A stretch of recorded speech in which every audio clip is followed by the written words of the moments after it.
Good morning, আমি কইনা বাস। তো সকালবেলা ঘুম থেকে উঠে স্নান ধান কমপ্লিট হয়ে গেছে। ড্রেস পরে নিয়েছি। আজকে পুজো করব না, কারণ হচ্ছে বাসন টাসন অনেক মাজতে হবে, আর মাসি এখনও আসেনি। তো সেই জন্য মা বলেছে ঠিক আছে আমি করে নেবো পুজো, কিন্তু জানি না তার বদলে তো রবিবার অবশ্যই করতে হবে। তো বলেছিল যে মানে সোমবার আর মঙ্গলবার করছি না, আমাকে জিজ্ঞাসা করেছিল শনিবারে যাবি কি না কাজে। তো আমি বলেছিলাম হ্যাঁ আছে কাজ, তো এই শনিবারে আছে। তো মা বললো যে পুজোটা আজকের পুজোটা করবো, মঙ্গলবারের পুজোটা করবো, তাহলে তো তোকে করতে হবে আরেকটা দিন। এই আর কি ডিল চলে আমাদের বাড়িতে।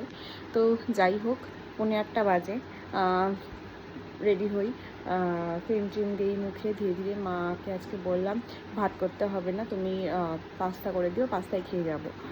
তো ওটা খেয়েই যাব। আজকে প্ল্যান আছে যে কাজ থেকে ফিরে আমি আর একজন আমার এক কলিগ দুজনে মিলে একটু যাব একটু বাজারে, বাজারে একটু শাড়ি কেনার জন্য। মানে দেখি আমি যদি পছন্দ হয় তাহলে নেব, না হলে ওই নেবে, মেনলি ওর জন্যই যাওয়া। যদি আমার পছন্দ হয় তো আমি যাব, মানে আমি নেব, না হলে নেব না। যাই হোক দেখি, তো ওখান থেকে ফিরে তারপরে যাব। তো ধীরে ধীরে রেডি হই এখন, নাহলে দেরি হয়ে যাবে পরে। হয়ে গেছি, আমি রেডি হয়ে গেছি, আমি ব্যাগ গোছানো কমপ্লিট হয়ে গেছে। তারপরে জলের বোতল নেওয়া হয়ে গেছে, জল নেওয়া গোছানো হয়ে গেছে। মায়ের এখন টিফিন তৈরি হয়নি, আমার ভাত এখনও হয়নি। বাজে 8:10, এখনও বাজেনি, 2-3 মিনিট বাকি আছে এরকম। এই কতক্ষণ হয়, আমার তো কমপ্লিট হয়ে গেছে, বসে থাকি আর কি করব। আমি একদম রেডি হয়ে গেছি, এখন বেরোবো। বাজে 9:45, মানে 9:45 বেজে পার হয়ে গেছে, 2-3 মিনিট হয়ে গেছে। তো এখন বেরোবো, নাহলে পরে আবার দেরি হয়ে যাবে। তো এখন বেরোই যায় তাড়াতাড়ি। তো আমি চলে এসেছি। তো এইমাত্র এলাম, গেছিলাম বাজারে, কিছু জিনিস কিনলাম। মানে কিছু জিনিস বলতে একটা জিনিস কিনেছি, সেটা আমি তোমাদেরকে পরে দেখাবো, কিন্তু তার আগে পেয়েছে খুব খিদে। আর আমি আমার টিফিন কমপ্লিট করতে পারিনি, তো ভাবলাম যে টিফিনটাই খেয়ে নিই। তো এই টিফিন নিয়ে বসে পড়েছি। টিফিন এখানে পাস্তা আছে, আর এখানে একটু পেঁয়াজ আছে, এটাতে খাবো। এইখানে জলের বোতলও আছে, খাই আমি। আর কি এনেছি সেটা আমি পরে দেখাচ্ছি। তো আমি খাওয়া দাওয়া কমপ্লিট হয়ে গেছে। তো এবার দেখাচ্ছি তোমাদেরকে যে আমি কি কিনে নিয়ে এসেছি। তো আমি নিয়ে এসেছি আজকে একটা শাড়ি, নর্মাল একদম শাড়ি, হ্যান্ডলুম। এটা আমি অ্যাকচুয়ালি ইয়েতে 15ই আগস্টের জন্য কিনেছি, কিন্তু আমি বুঝতে পারছি না এটার সাথে কী কালারের ব্লাউজ মানাবে, মানে কী পরবো।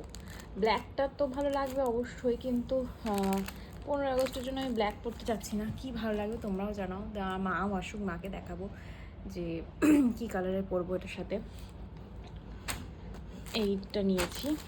এটা নিয়েছি আমি মহাবীর থেকে। আর অনলাইন থেকে আমার আরও একটা জিনিস এসছে, সেটা হচ্ছে এটা অ্যাকচুয়ালি কি সেটা আমি তোমাদেরকে খুলে দেখাচ্ছি। এই হচ্ছে পেন্সিল বক্সটা, এটা একটা কিউট একটা কুকুর। এটা খোলাও যায়, মানে খোলা যায় বলতে এটা খুলে সরানোও যায়, কোথাও লাগানো যায়, তবে থাক এটা। আচ্ছা, এখানে একটা ছোট্ট বক্স আছে, এখানে একটা বক্স আছে, মানে আছে, জায়গা আছে, এখানে দুটো চেন আছে। তো খুব মাথা ব্যথা করছিল জন্য মাকে বললাম একটু কড়া করে চা করে দিতে। তো মা চাও করে দিয়েছে। আর যদি আমি কিছু লেখালেখি করছিলাম, এখানে মা আমাকে একটু দুধ চা করে দিয়েছে। আজকে আমি মানে অন্য দিন তাও বাইরে দুধ চা, কাজের ওখানে দুধ চা খাই, কিন্তু আজকে খাইনি। তো এখানে মা আমাকে দুধ চা দিয়েছে, আর এখানে ঝুড়ি নিয়ে বসেছি, আর ওইদিকে আর একজন টক দই খাচ্ছে। আমি তার সামনে একটু টিভিও ছেড়ে বসেছি, সবই করবো। তো খাই একটু চা। তো আমার খাওয়া দাওয়া কমপ্লিট হয়ে গেছে, আমিরও খাওয়া হয়ে গেছে, নিচেগুলোকেও দিয়ে দিয়েছি। এখন বাজে 11:30 বেজে গেছে। বিছানা ঝেড়ে এখন ঘুমিয়ে পড়বো। আবার সকালবেলা উঠতে হবে 7টার সময়। তো ঝটপট ঘুমিয়ে নিই, মানে বিছানা ঝেড়ে নিই, ঘুমিয়ে যাব, চুল টুল বাঁধবো, ব্যাস তারপরে ঘুমিয়ে যাব। তো আজকে ভিডিওটা এখানেই শেষ করছি, দেখা হচ্ছে আগামীকাল। সকলে ভালো থেকো, সুস্থ থেকো, আর সকলকে ভালো রেখো। Tata, good night.